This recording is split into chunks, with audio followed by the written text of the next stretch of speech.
In the last video, I looked at finally being able to go into the pub and order a pint, the same rite of passage that so many young people still take today. I also talked about how we use alcohol as a tool in our lives, and I asked you to look at how you're using alcohol as a tool in your life as well. Now, in this video, I'm going to talk about making your commitment to quit drinking alcohol.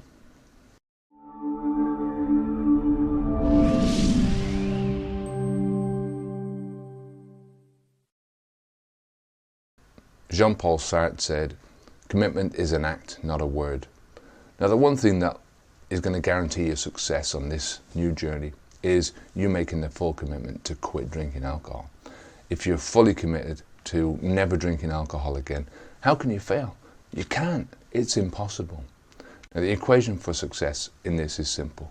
Decide to quit, commit to quit, and succeed at quitting. The task of quitting drinking alcohol is also very simple. You simply refuse to put another drop of alcohol into your mouth, ever, right?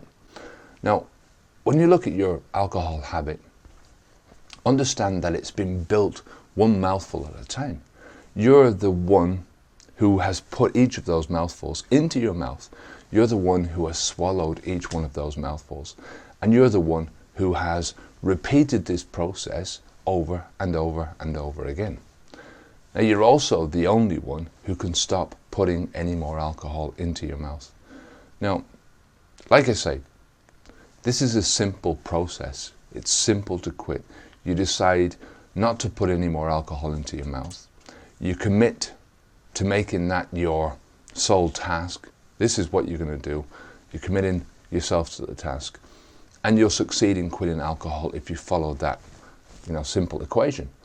Now, the trick is to remain solid with your decision and your commitment to quit, and to do so long after the present mood has left you. So, you get the initial glow the first few weeks that your decision is really good and it's going to change your life. But you have to carry on doing that, Again, once you stop each mouthful going into your mouth, you kill the source of the habit. When the source of the habit dries up, the habit can no longer survive. That's your job basically done. So stopping putting the alcohol into your mouth is the only way that you can really stop drinking alcohol. There is no other way. The only way of maintaining your commitment to quitting alcohol into the long term is to accept no excuses. Now, every time you put alcohol into your mouth, once you've made the commitment, that's an excuse. Don't expect to find any results from these types of excuses, because you won't get any. Now everything else is about your journey, and it's about adjusting and learning how to live your life without alcohol. The more you get into it, the more time that passes, the easier that this is going to become. Once you have your commitment to quit and your motivation to keep you going, that's why it's important to understand what your reasons to quit are in the first place, not the health issues or saving money or any of that bullshit. This is all important, but the reasons that you need to keep in mind are the reasons that hit your emotional belly, that give you an emotional hit. If you don't feel strongly about why you quit it, where are you going to find the necessary commitment when the going gets tough? If you haven't found your reasons yet, you need to really start thinking about them. You need to start thinking about those emotional reasons, the ones that really strike you and make you think long and hard and make you, just feel, I've got to do this. And stopping drinking alcohol is a process. It's a skill that you'll learn as you go along. Like any other skill that you'll ever learn, you'll need to practice and practice and practice until it becomes natural, until it becomes second nature. And this is the way you learned how to drink in the first place. You practiced drinking until it became second nature. And it's the way you'll need to learn how to live your life without drink. Practice until it becomes second nature. Now, when you get there, you'll never ever think about drinking again. Once you get to that stage, and it doesn't take that long. If you think about it as about 90 days to even out the flow so that you're not thinking about it every day. 90 days is not that long. So cross your starting line, say to yourself, I'm done with alcohol, I'm never going to drink it again ever. And that's it. It's basically start now and don't deviate. Start now, don't deviate. Start now and never deviate. Here's something to think about. Ask yourself what your commitment to quit is. Only you can make that commitment, and only you can follow through on the action that you need to take to get the job done. Just as only you can make the excuses when you continue to drink and you say, I can't do this, So if you say the mantra over and over to yourself, I'm done with alcohol and I'm never going to drink that poison again. So ask yourself, are you committed enough to quitting alcohol? Do you have your motivation to succeed? Have you found your reasons, your emotional reasons to succeed? If you stop the flow of alcohol, you've won the battle. That's basically it. If you don't never put any more alcohol into your body, then you've won. You've quit alcohol. Now, in the next video, we're going to take a look at why moderation cannot work if you're out looking for the alcohol high, if you're looking to get drunk. In the last video, I looked at your commitment to quit. As I said, only you can make that commitment to yourself, and only you can follow through on everything that you need to do to get the job done. Now, it's not easy. No one's saying that, but it is simple. No more alcohol equals quit drinking. Excuses when you continue to drink, that's easy. Now, a mantra that you can say to yourself over and over again is, I'm done with alcohol and I'm never going to drink that poison again. Just keep saying that to yourself. In this video, we're going to take a look at moderation. Saint Augustine said, complete abstinence is easier than perfect moderation. Ask yourself, is alcohol the only drug where moderation is even suggested? Is it the only drug that has the responsible use label attached to it? If you told your doctor you were addicted to heroin, what would she say? Moderation's the way to go. Just cut back on the amount that you're injecting. You're not being a responsible heroin user. Of course they wouldn't. They'd be struck off. They'd lose their license. Now, I remember going to my doctor years ago, and he'd be smoking a cigarette while he was examining me. And do you remember that? I remember going into a shop, a bank, restaurant, and people would be polluting the air with their stinking cigarette smoke. It was just such a normal thing to do, maybe 10 years ago, 15 years ago. When we first moved to Spain, it was the same thing here. You go into a bank and you see somebody in the line smoking a cigarette. Now, not many people took too much notice at the time. It was an annoying thing for sure, but you just ignored it. That was at the time. Now, if you went to your doctor with a dodgy chest, you just can't stop coughing, your doctor might tell you to cut down on your cigarettes to moderate your consumption. Would that happen now? All that's changed. The world has copped onto itself, at least the Western world. In some parts of the world, it's as bad as ever. Cigarette smoking is as bad as ever. My point is that telling you to moderate your intake of this drug called alcohol is just as daft, it's just as abnormal as telling someone that they should moderate their cigarette consumption, their marijuana consumption, or their heroin consumption. Now let's think about moderation for a second. When it concerns alcohol, what if you really do try and give it a go? What does it mean to you? First of all, you have to ask yourself what you really want to do. What do you really want to get out of drinking alcohol?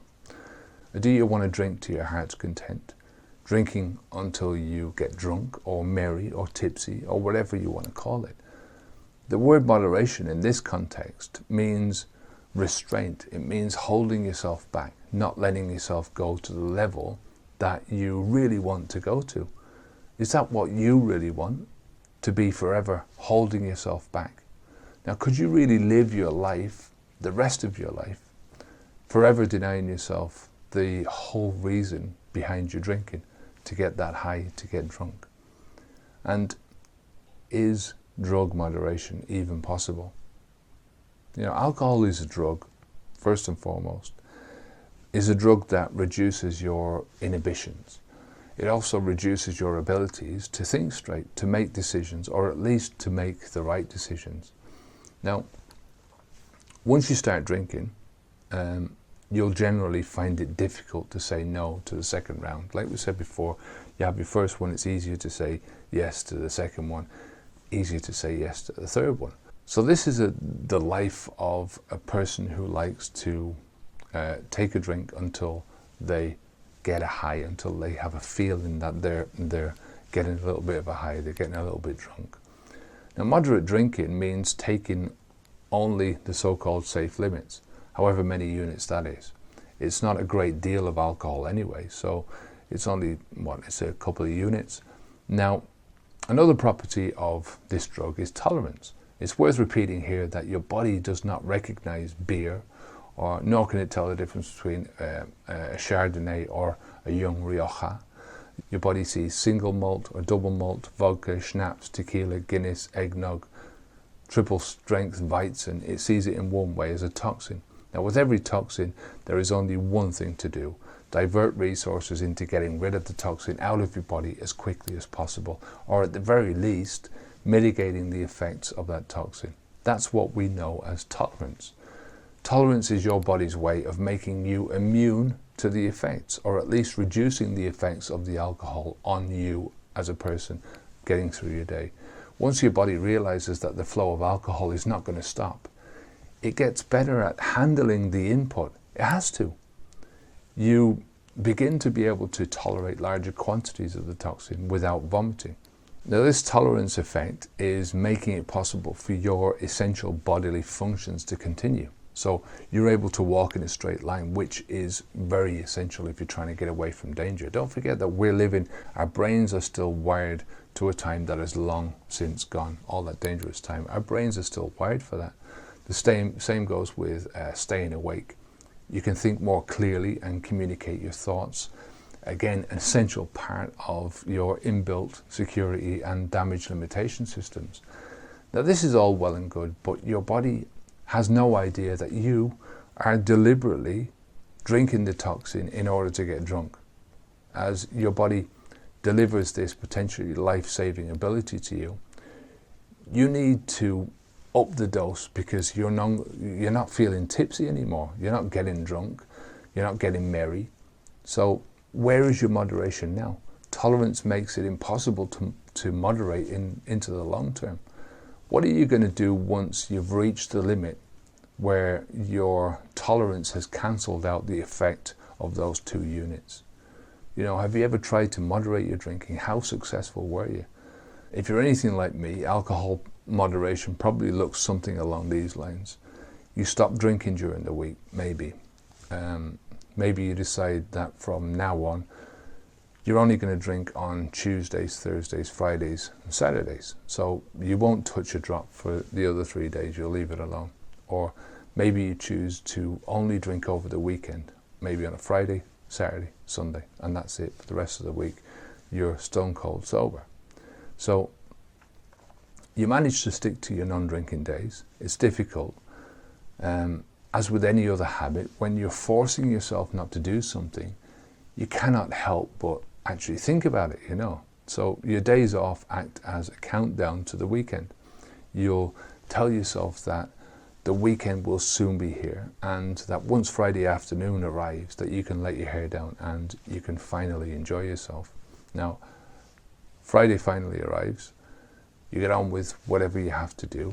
You go to work, or you do what you have to do. And all day long, you anticipate the taste of that first drink.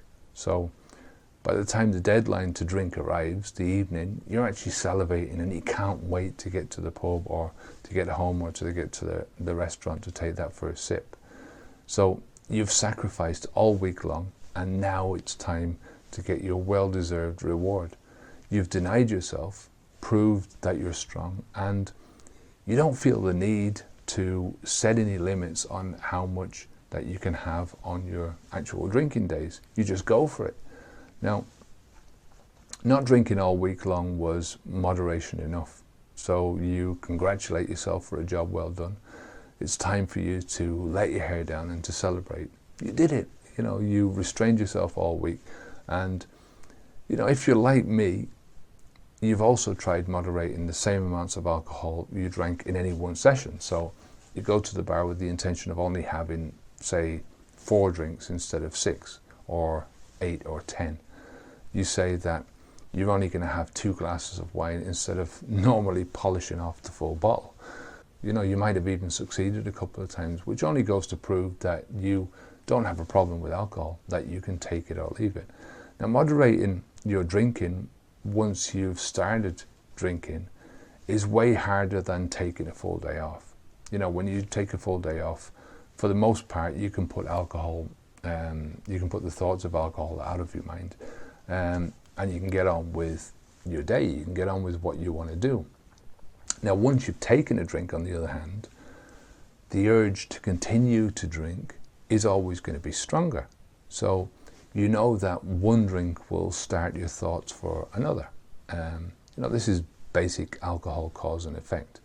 As you know, once you have one drink, it's harder to say no to the second drink.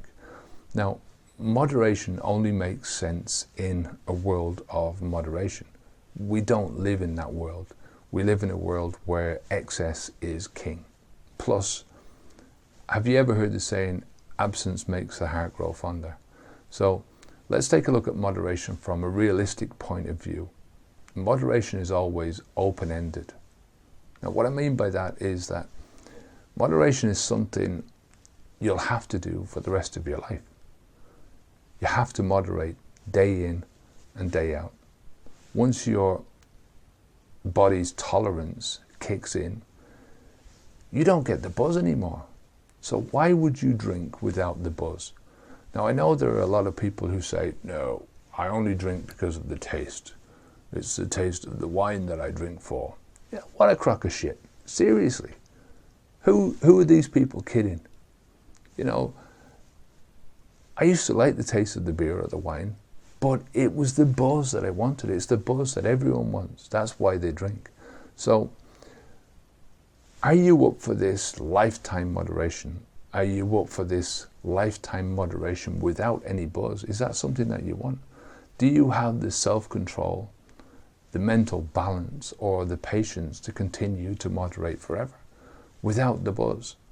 Do you have the lifelong strength to moderate when all you want to do is to get drunk, but you can't get drunk because you're moderating? You know, your body has given you that tolerance and you can't get drunk anymore. How is that easier than just removing alcohol from the equation altogether from your life? Now, stopping drinking is a task. You only have to do it once. You stop and that's it. So long as you don't restart, you're done. Moderation is something that you have to fight with over and over and over again. And it's a fight that you will not win. Now, in this video, we looked at how your body is protecting you by recognizing the toxic properties of alcohol, eliminating what it can, and reducing the long-term impact of the alcohol in your life by making you more tolerant to its effect, not its damage, by the way. All moderation means is that you will drink alcohol without the high because your body's tolerance cancels out the effects of moderate amounts. So when you drink that 2 units of alcohol, eventually you're going to get no buzz out of that at all. So what's the point in that? Your body is trying to protect you in getting rid of the poison and reducing its impact on your life. Your body doesn't know, nor does it care, that you are drinking alcohol for fun. It treats it in one way as a poison. Now, tolerance is your body's way of reducing the toxic impact on your life. Tolerance counteracts drinking in moderation while still expecting a high. So you still expect the high, but your body is giving you tolerance. Now, do you think you're capable of lifelong moderation without the real reason we all drink to get high? So in this video, we're going to take a look at how your thoughts lead to your actions, which ultimately determine your behavior. Now, something that I alluded to in the last video when I was talking about the demon drink was that one drink. You know, how many times have you heard an alcoholic say, all it takes is one drink to put them right back at the beginning? You know, if that's the way you think, of course, all it's going to take for you is that one drink. You know, but what's happening in reality? The one drink is the same whether you've been drinking for 20 years or you've never had a drink in your life. In reality, that one drink is exactly the same. What alters these two extremes is the interpretation.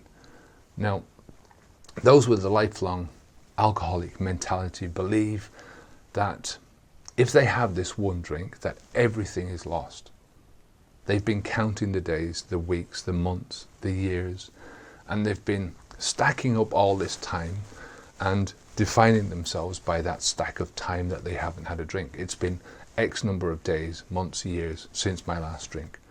Now, when you think that way, of course, one drink is going to crash your world around you. 1 minute, it's been 20 years since your last drink, and the next, it's been 20 seconds. What's left then? Nothing. You might as well go on and have a blowout. Now, that's not the power of the one drink. That's the power of the mind. I look at my life not as 3 years since I last took a drink, but 3 years since I decided to change my life, to alter the course of my life, alter the course that it was taking, and to go on this new journey. Now, do you see how this alters the perceptions? I'm focused on my future, not on my past. I'm focused on what my life has to offer, not on what my old life used to give. I'm focused on the amount of time that has passed since my new life began, not on the amount of time that's passed since my old life has ended. Now, your perceptions mean everything. Now, this one glass and you're out thinking is based on reality, but it's not your reality until you make it your reality. Do you follow? If you believe it's true, your thoughts are what make it true, at least from your perspective. And that's all that really counts, your perspective. If you can see past the bullshit surrounding alcohol, why would you ever want to drink another drop, never mind a full glass? Now, let's say somebody tricked me into drinking a glass of beer, a bottle of beer by accident. Say they gave me a bottle of beer and it was labelled as alcohol-free, but it really had alcohol in it. Would I be right in taking myself back to the beginning, to 3 years, because I consumed one glass of alcohol by mistake? Of course not. I don't know what would happen next. I'd probably punch the guy in the face, but going back to my old self is certainly not a possibility. If you think like this, you're going to be worried about the alcohol that might be in the fruitcake, a Christmas trifle, or in the cough medicine. It's not about the alcohol. It's the alcohol and the alcohol lifestyle. You've been putting alcohol into your body in quantities that your body just cannot handle. You've been using this toxin to alter your emotions while harming your body at the same time. You've been using alcohol as a very poor tool for just a variety of different reasons. Now, once you change these reasons, or you find better tools, or you find better ways of altering your emotions, and you change the whole alcoholic lifestyle that you've been trapped in, the alcohol just doesn't have any more power over you. It doesn't have any more power over you. Now, let me give you a very simple analogy of how you'll feel about alcohol once you change your thinking about it. When my son Sean was a toddler, he had this pretend teat, a dummy, that he used to suck on all the time. You know, it's in England they call it a dummy. I think in the US it's a pacifier. Here in Spain they call it a chupe. Now, we couldn't go anywhere without this small collection of dummies. He was addicted to this thing. Now, he wouldn't go to sleep without it.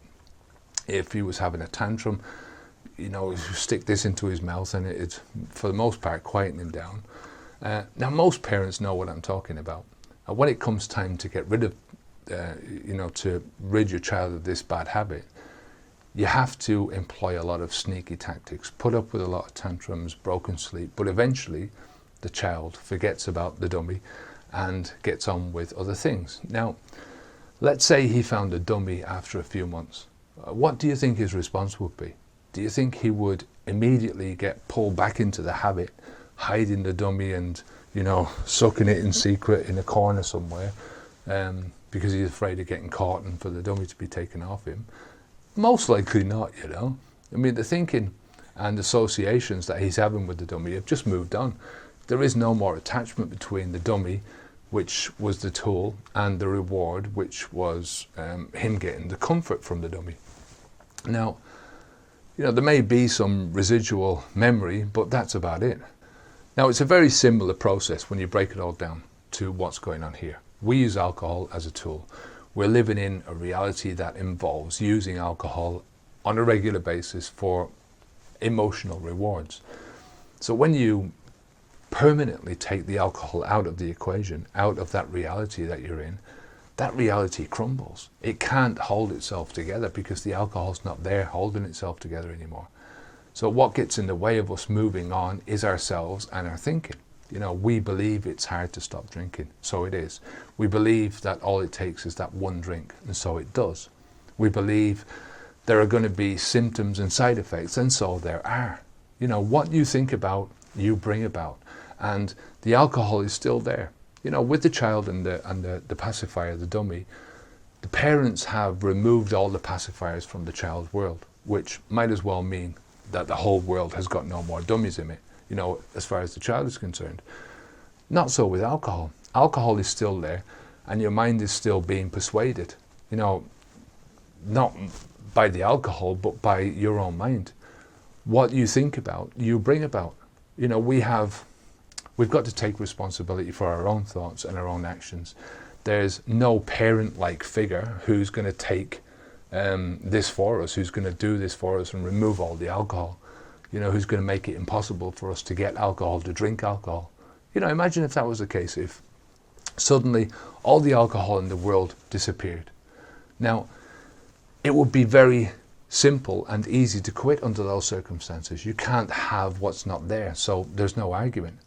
So always remember that alcohol has no power unless you supply it. You're much better served to think about alcohol in terms of how weak it is. I used to visualize what was left of my alcohol habit as the Gollum. Do you remember the Lord of the Rings, the Gollum, the little snivelly thing?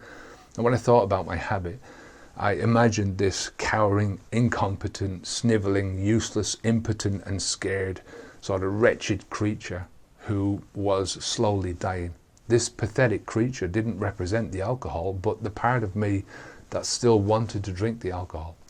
It portrayed this part of me that felt alcohol could still play a constructive role in my life. I took great pleasure in watching this bastard slowly dying. And every time I thought about drinking, every time I thought about alcohol or that old life, I'd visualize this Gollum. Instead of being fearful about what was happening to me, I only felt happiness. Now, those images of my alcohol habit slowly dying only made me smile and gave me strength. I said to myself over and over, I'm aware of the Gollum, and I don't care. It's weak and it's spineless. It's dying inside me, and I'm not going to mourn its loss because it's not my friend, it's my enemy. Now, alcohol is always going to be part of your life in one form or another. You can remove it from your immediate life, but not from the world around you. It's your choice how you think whenever you see other people drinking, when you drive by the billboards or watch the TV commercials, when you pass the alcohol section in your local supermarket. Do you quickly look away, afraid of even looking at the rows of bottles?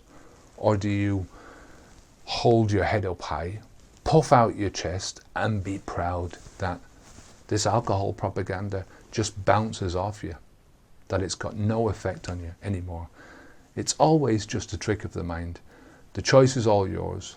What you think about, you bring about. So some things to think about in this video are: focus on the time spent since you last drank. Puts you on a ticking clock, a ticking time bomb. It's been 3 weeks since I quit, it's been a year since I quit, it's been 3 years. We all do it, but it's like, it doesn't help. It also keeps you tethered to your past. Now, focus on your journey ahead pulls you away from your past. How you think determines how you act. How you think determines what influences you. What you think about, you bring about. Now, alcohol has no power unless you supply it. So focus on destroying your enemy, not building it up. Now, in the next video, we're going to look at the unfamiliarity of change. Norman Vincent Peale, who was famous for his books on positive thinking, said that repetition of the same thought or physical action develops into a habit which, repeated frequently enough, becomes an automatic reflex. Now that habitual, then automatic reflex response does not give a flying fig about the morality, the appropriateness, the correctness, the incorrectness, the right or wrong of a thing. It only cares about repetition, okay? Do something with enough repetitions and it will become a part of who you are. It will become a habit. Now when we change, one of the biggest roadblocks is unfamiliarity. All the new changes we adopt, the new skills we learn, the new habits we try to instill in ourselves, these are all going to be sort of foreign to us in the beginning. The unfamiliarity naturally pushes us outside of our comfort zones. It is this shove outside of our comfort zones that can provoke feelings of uncertainty, lack of control, or a general lack of instability. We feel fear of the unknown, fear of the unfamiliar. Now, as I've pointed out before, we are naturally wired for familiarity. We like to take the familiar route in life, whether that's physical or metaphorical. Habitual behavior is the most practical. It makes us feel the most comfortable, and it allows us to focus the majority of our brain power on just the things that we need to do in life, the most important things.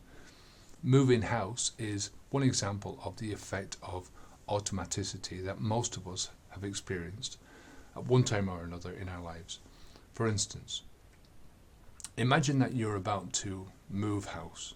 Over the time that you've lived in your present home, you've developed many routine habits, right, in your day-to-day life. Let's take an example. Let's just take an example of you getting up out of bed every morning. You throw your legs out of the same side of the bed. You reach down and put on the same slippers, or your socks, or whatever it is. You put them on in exactly the same way every morning. The right foot first, maybe, then the left, or the left foot first, then the right. Then you stand up and you turn towards your bedroom door, which is in the same place as it always is, right? Maybe it's on your right.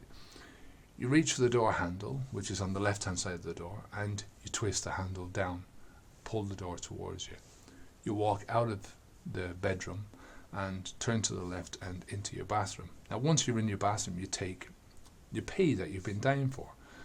The toilet is on the left as you go through the bathroom door. And once you finish with that, you turn around to the wash basin, which is behind you. Over the wash basin is a mirror.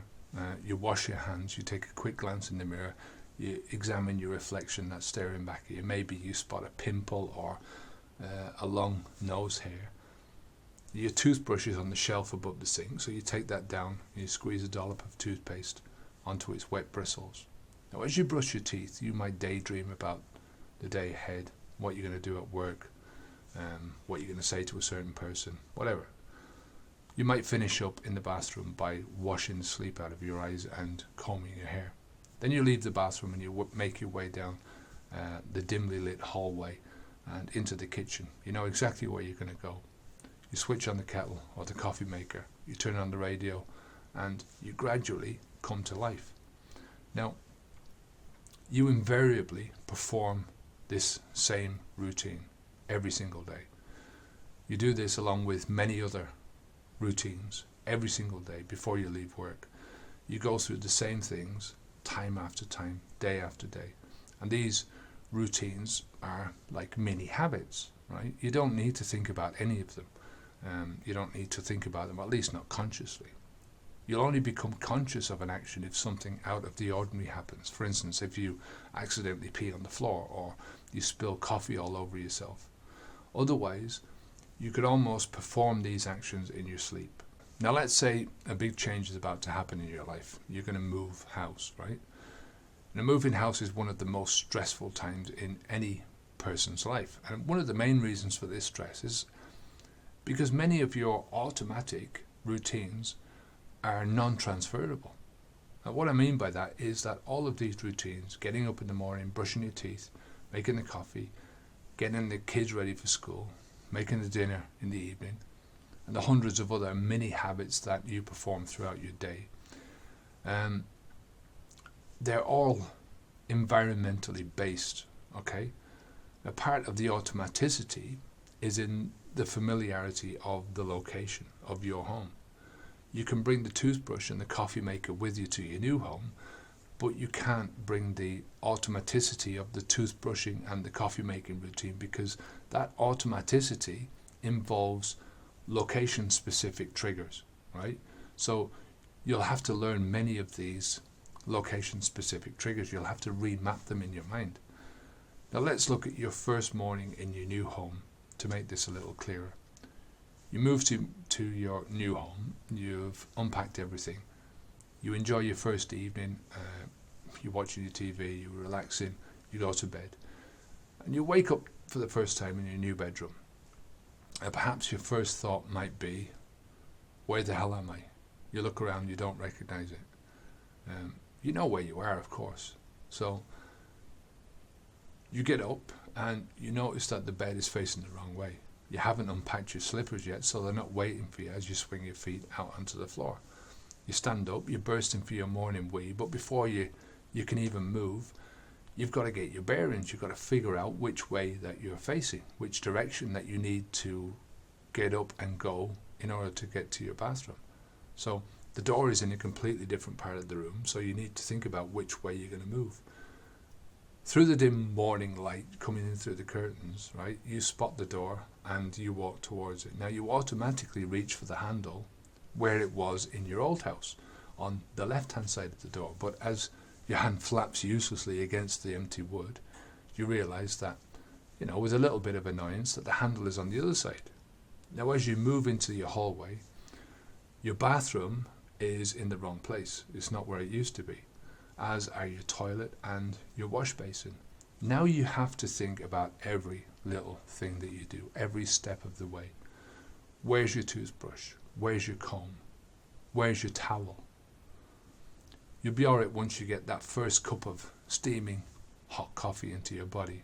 But where's the bloody kitchen? This is all stuff that you're going to have to remap. Of course, this feeling of confusion doesn't last long. You'll soon get used to the new layout. You'll build new location-specific data into your behaviors. Your neuro wiring will rewire itself, and your brain will remap. You'll create new neural pathways. Now, the unfamiliar will quickly become the familiar. Now, this is a very similar process to the one that you'll go through when you quit drinking. Many areas of your new life are going to be unfamiliar. Now, this unfamiliarity is responsible for much of the discomfort that you're going to go through. Once you stop drinking, your old automatic drinking behavior is no longer being satisfied, like we've said earlier. You'll feel at a loss about what to do. Quitting alcohol leaves many holes in your life that used to be filled by the drinking. But don't worry, you're designed for this lifelong adaptation, for your brains to remap themselves. Just as you'll quickly adapt to the new layout of your new home, you'll quickly adapt to the layout of your new alcohol-free life. The unfamiliar and the uncomfortable will shortly become the familiar and the comfortable. Those new neural pathways are slowly forming, and your brain mapping is gradually altering. In no time at all, you're going to find yourself well adjusted and well changed. Now, some of the things to think about from this video include that as humans, we love habitual behavior. It makes us feel comfortable. It makes us feel safe. It can be uncomfortable to stray outside of our comfort zones, but at the end of the day, this is where all the change happens. It's where all the progress happens. If you weren't willing to get outside that comfort zone, you couldn't move house. Although change can be uncomfortable, think about that moving home. We quickly acclimatize to those changes. You're designed for this lifelong adaptation. Just as you'll quickly adapt to the new layout of your new home, you'll quickly adapt to the new layout of your alcohol-free life. the unfamiliar and the uncomfortable will shortly become the familiar and the comfortable. In no time at all, you'll find yourself adjusted and changed. Now in the next video, we're going to look at two opposing mindsets, the fixed mindset and the growth mindset. Okay, so I hope that you've enjoyed watching this video so far. Fair warning, this is where I get a bit salesy, right? So if you're not interested in taking a paid course to help you quit drinking, then there's no need for you to listen past this bit, right? Take the segments that I've uploaded so far with my compliments, and I hope you find some real value in them. I'm Kevin O'Hara from Alcohol Mastery, if you don't know me. And if you like just what you've seen so far and you want to learn more, then just give me another couple of minutes to explain. So these 4 segments were taken from the Alcohol Mastery video course, How to Stop Drinking Alcohol, which is hosted over on udemy.com. So if you've gotten this far in the video, you might be interested in taking the course. Now, this course consists of 87 videos that you cannot find anywhere else. I don't put them up on YouTube except for, obviously what you've seen so far. That's nearly 12 hours of viewing content. Now, some of the stuff that I'm teaching is the mindsets that I go through, that I've gone through and that I've learned over my time. What you'll learn is how to see alcohol for what it really is.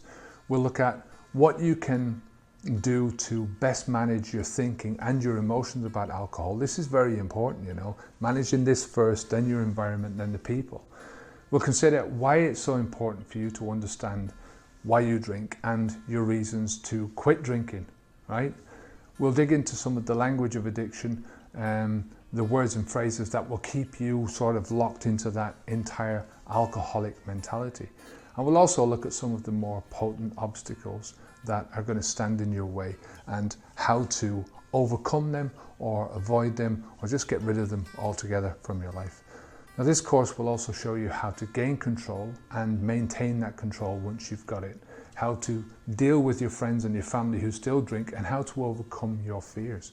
We'll look at what to expect from your recovery and some of the most important mindsets that are going to keep your recovery on track, keep that recovery time down to a minimum, and keep the discomfort down to a minimum also. We'll also face the biggest elephant in the room, which is, are you an alcoholic? Now, as you know, if you've watched a lot of my YouTube videos, I talk about this a lot. And finally, you'll discover the 4 essential mindsets that are going to help you to reject the alcohol lifestyle for good, right? Now, this course is designed for anyone who wants to change their life into something extraordinary by leaving alcohol in their past, right? Leaving that behind them and facing into the future. I think that's the best way of dealing with alcohol, of quitting alcohol. And if this reboot of life sounds scary to you, don't worry, because throughout this course, I go through these changes step by step. And all you need is an open mind and a desire for change.